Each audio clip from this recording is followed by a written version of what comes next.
Nintendo admits that they lied during the Nintendo Direct. No, they didn't. They specifically told you that this is what they're going to do from this point going on forward. It seems like the only people that lied to you was yourself, believing that these companies cared about your best interests in regards to physical media. We told you that digital is the future of video gaming, but yet you guys push this false narrative these companies, Nintendo and PlayStation, they care about physical media. And look what happened to you. They spat in your people's faces and y'all still gonna accept it.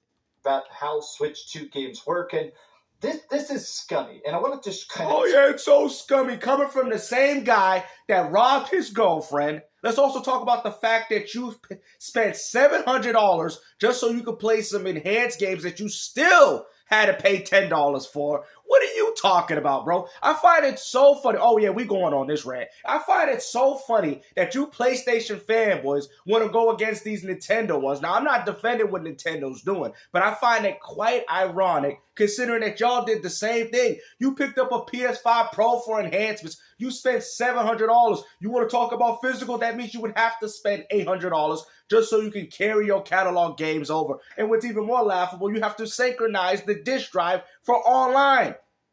And you want to sit there and talk about Nintendo with DRM? You people did the same thing. As far as I'm concerned, Nintendo copied y'all, and y'all got a problem with it. Blame the fact that the reason I'm so frustrated about the Nintendo Switch 2 is because the Nintendo Switch 1 was so great.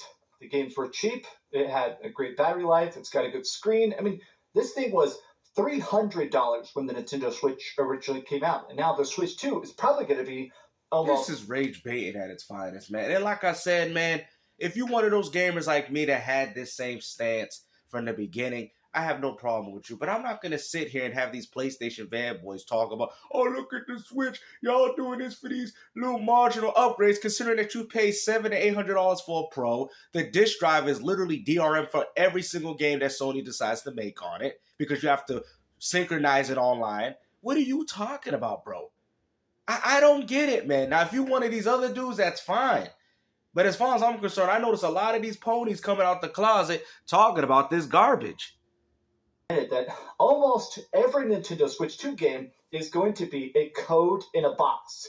There will not be used Nintendo Switch 2 games. Yeah, that's DRM at its finest, bro. They're essentially telling you what's crazy, because the best thing they could have did was sell it for $80 and just give you the Switch 2 version on the cartridge. But they're even trying to control the update. That is embarrassing, man. If Nintendo's not sitting here telling you that we're digital only, then I don't know what to tell you. At this point, I'm done with gaming. I really don't care about this hobby anymore. It's official. It's done. I'm just going to buy these games when they're available, buy these games when it's cheap, because clearly these companies don't care about their audience, man. But how many people are going to still line up for this game knowing this?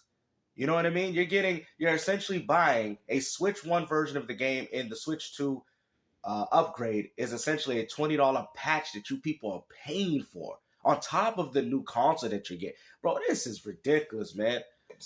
Including for some major stuff like Metroid Prime 4.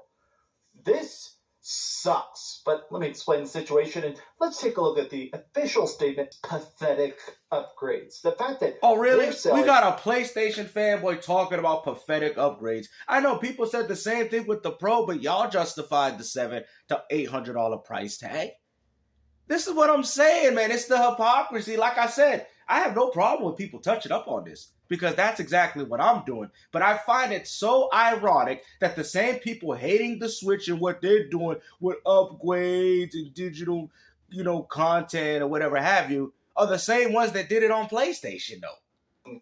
This is a Nintendo Switch launch game. The Nintendo Switch came with 6 launch games. There was a very tiny launch lineup, but the thing that was supposed to be the big system seller is Breath of the Wild. Hey, we now have this big open world Zelda. You can go in any direction and do all sorts of craziness and make your own great tale in the world of... Now a full price game, but hey, it's getting an upgrade graphically. Well, kinda. We're going to take a look at the really pathetic side-by-side screenshots. Oh, really? A PlayStation fanboy want to talk about pathetic side-by-side screenshots, bro. The same thing can be said about your god-awful PS5 Pro. Oh, but how dare you say that? That's when the Sony ponies start coming out the stable saying, hey, you better take... Bro, it's the hypocrisy, bro.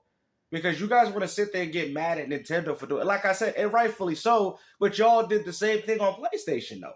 You picked up a 700, close to 800, because if you want to bring up physical media, you also have to throw that into account. An $800 console, right? The PS5 Pro, and then you have to pay $10 for the upgrade. How is this any different than what Nintendo's doing right now? Besides charging $20 for the game, and then giving you the Switch 1 version instead. Nintendo has now admitted it is literally a Nintendo Switch 1 game. According to Nintendo's Nintendo UK support rep, Switch 2 editions of physical games like Breath of the Wild, Tears of the Kingdom, Kirby and the Forgotten Land, Metroid Prime 4 only have a download code. So what you guys expected, and I'm going to sit there and say, you expected the Switch 2 version to be on the cartridge, and like I said, rightfully so. I can understand that. You know what I'm saying? But this just shows you that Nintendo is trying to control, which is essentially DRM, what you people are playing on their console. We knew this was going to happen, man. I'm very shocked as to how you people are surprised about this. You really thought Nintendo was going to have your best interest? And let's really break it down for the dummies in the back. You guys got to remember, these games ran on a certain size cartridge, right? I'm assuming that Metroid Prime 4 is probably a 32 gigabyte cartridge. You guys didn't take that in consideration. Like, hold on. If Nintendo's out here selling these games, and the file sizes of these games are getting larger, considering that they got new hardware, how are they going to be able to put these games on a cartridge? That is what's happening right now. Even Nintendo themselves don't want to make 64, 128 gigabyte cartridges just so you can play them on a Switch. This was bound to happen. It was already happening on Switch 1. What do you people don't understand? So that shows you that the system, very similar to the N64, is already bottlenecked. This console's already bottlenecked due to the cartridge capabilities of what Nintendo can put on the cartridge. No different than the N64. We are right back to the N64 days all over again. Even if Nintendo has the only way they can push it, because the hardware is there, is through digital only. So essentially the Switch 2 is a digital only console. I am frustrated because more and more of these Nintendo Switch games are literally a code in the box. This is ridiculous. How is this a 3DS game that was $40 12 years ago being sold today for $40 still, and you can't even play it and lend it to a friend? It is legitimately... Well, what it is, bro. Tell your friend to get his money up, not his funny up, you dig? Ain't you guys saying that we support development? Why you want to lend games anyway? Matter of fact, don't worry, Nintendo already took care of that. That's why you got the game virtual cards, right? So you can lend your game and he can lend you yours. That's why Nintendo added that whole new system. Y'all are like, oh, Snap Games, so you're right. They did that specifically for that reason, because that's Nintendo telling you that we're going fully digital. Let's go. They still work. You know, sometimes it has to install some stuff, or hey, it'll work, but the other person has to continually keep that. It's a digital... So, like, for example, if you gave me the PS4 version of Days Gone, right? Can I use the PS5 version of the game unless you buy it for $60, $70? Ding, ding, ding, ding, ding, ding, ding. Good answer, Carl. You can't. Because, like I said, the $10 upgrade that you paid for on PlayStation only applies to your account. What you guys are arguing is that you're mad that the update is not on the cartridge. Maybe they couldn't fit it. Maybe they had the game and then, you know, the whatever. Because you got to remember, 4K, 60 frames, these are assets that are added to the game. You don't know how much additional space that was. And if Nintendo's using 32 gigabyte cartridges, like I still think they are with Tears of Kingdom and the rest of their games, it was not going to be feasible to get those updates that y'all wanted in the cartridge. That's why Nintendo did it as a digital update patch file. Now, I'm not damage control. I'm not defending that, but this also goes back to the point that, you know, and the games are still expensive, that, like I said, the justification of it. If we have to get the full games on the cartridge the way we want, would you pay more money than that? Because cartridge manufacturing is expensive. Why do you think they abandoned it during the N64 generation? That's the reason why we went from that cartridges to CDs, because of how more expensive it was to manufacture cartridges in comparison to CDs. You people know this. How do y'all not know your gaming history? DRM download key. This stuff, to me, it sucks. This sounds like the Xbox Smart Delivery discs, where you're basically buying a disc, but when you put it in there, it actually installs the game. The disc is nothing except for a registration key. No, because the cartridges still can be used on the Switch 1. You're downplaying that. You're still getting the Switch 1 version of the game. You're just not getting the updated version. Just say that. I'm tired of all this rage baiting. You guys know I'm boycotting the Switch. I don't even want it. But I'm sick and tired of all this fear-mongering. Tell the people what they need to hear so they can make the right judgments in what they're buying. This is why people have an issue with content creation. We know he has to find ways to keep stretching out these videos. Allows it to download it digitally. The disc is literally nothing. It's pretty much blank. This is the lowest coming. That's not true. It said they gave you the Tears of Kingdom, right? The original copy of the game. The only thing that you're not getting, this whole can't lend it to a friend, is the update portion. Now, mind you, if you already have the game, you shouldn't even buy this in the first place, but it's there for people that don't. Does that make sense? Like, bro, this is ridiculous, bro. In this instance, Switch 1 version on physical media. The Switch 2 upgrade download is just a patch. Yeah. Now, I will admit, just like all the patches that you paid for your little Last of Us. How about the PS5 Pro? That's a patch, right? You paid $800 for a patch, and the company has to decide if they want to patch it. Your consoles can't do this natively. I'm sorry. This is why people go on the PC. If console gaming gave any person a reason to want to stay on console, this is the reason why they abandoned consoles. Because at this point, look at what y'all doing. Look at what y'all doing. Y'all don't own your games anyway. That my frustration with this is that it truly feels like in every possible way, Nintendo is trying to be as cheap as possible with the Nintendo Switch 2. The specifications aren't that great. The battery life isn't that great. The cost is ridiculously high. Oh, really? Because the same could be said about the PS5 Pro, but yet you didn't bat an eye when you went out there and got one. Every part of it. I haven't had a chance to talk about this, but one of the great new features, the big new thing about the Nintendo Switch 2 is that it's going to have a button right here, the C button. When you press it, it opens up a special Nintendo chat where you can play games with people and communicate, and even turn on your little webcam and stuff like that. That costs money. There is going to be a physical button on your controller that doesn't work unless you pay a monthly fee. Yeah, because that's the new features of the Switch 2 that can't be used on a Switch 1. Just like I can't play the PS5 Pro version of a game if I don't have the PS5 Pro. Oh! Let's act like that's rocket scientist. Like, what are you talking about? Hey, guys, I want the same feature of Forza Horizon on the Pro. Well, you can't get it on the base PS5 until you pay us $700 to $800 for it. Oh, wow, a console is the same console, but they're doing something I can't do. Whoa! Bruh. you can't make this up, man. You just can't, bro. Who in the history of video games has ever made a button on the controller you have to pay to press? This sucks. But even if you want to say, well, I'm glad to buy the Nintendo Switch 2. The Breath of the Wild is one of my favorite games of all time. I want to be on that camp. This, to me, these are barely an upgrade. Oh, yeah, it looks just like the PS5 Pro. You can't tell the difference. The Nintendo Switch 2 version versus the Nintendo Switch 1. Can you really legitimately look at these screenshots and say, wow, what a great upgrade? Yeah, okay. You see? And this is my argument. Now, I'm not going to sit there and say what he's saying is wrong. All I'm saying, how come these things are coming up when it's Nintendo? You weren't saying this in regards to PlayStation, though, bruh. And this is why people have a problem with the gaming community. And I know people from the Nintendo community be like, yo, Games, I respect you. Even though you said you weren't going to get one and you boycott, and even though I don't care if nobody else buys one. All I'm saying is I'm keeping it 100. I keep things authentic and I keep things real. This is rage baiting at its finest, bro. You think that this is bad? You paid $800 for a Pro physical drive that don't even work unless you synchronize it online, which means your whole PS5 catalog is obsolete, which won't be the case with the Switch 2, because I'm assuming that World and Bonanza, whatever that game is Switch 2, right? So that's your console's way worse than the Switch 2 as far as I'm concerned, because your disk drive is the bottleneck of your physical media.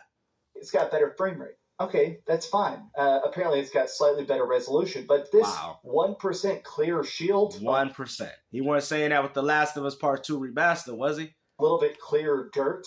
Is this really worth... Oh yeah, but it was all sunshine and roses when they were out here laughing about how the PS5 had better blades of grass on Sea of Thieves, right? Now we out here talking about marginal little upgrades. An $80 game, or is it worth paying for a $20 patch on the original game you have? I know. You know what, man? You're right. Is it really worth paying for that, you know? That's why I bought the Pro, robbed my girlfriend, sold her my PS5 as if it was a new console, put that towards the Pro, got it $800. I still got to synchronize the disk drive, so that means my physical media for PS4 and 5 can't be carried over once Sony shuts the service. Yeah, I know.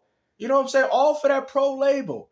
Yeah, just for these slight differences. Yeah, was it really worth it? I don't know. I gotta think back and see why did I spend $800 and $10 to even upgrade the PS4 games I had just to take advantage of my Pro years ago.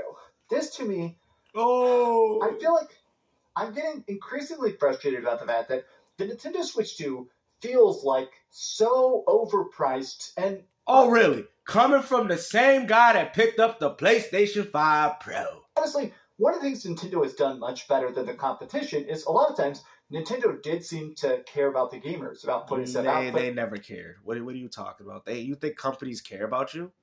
Load times, is that actually worth it?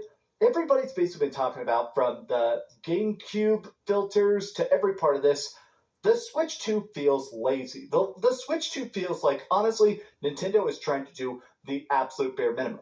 Bro, the same thing could be said about the Pro. Highest cost for the lowest... At least they getting GameCube games. Y'all ain't even getting PS2 titles. What is the least we can pay to make these games and the highest we can possibly sell them for? If you buy an $80 copy of a game that is a code in the box, that's not a physical game. This is literally Nintendo trying to push... What it is, it's still a game. It's just the Switch version of the said game. You're just not getting the update. You're not getting the bells and whistles on the cartridge. Things forcefully to all digital. And it sucks because, to me, Nintendo was the last bastion of physical collectors. Of, hey, here are actual games on carts. Hey, here is a physical way that Final Fantasy X... in its entirety. But what about... Hold on.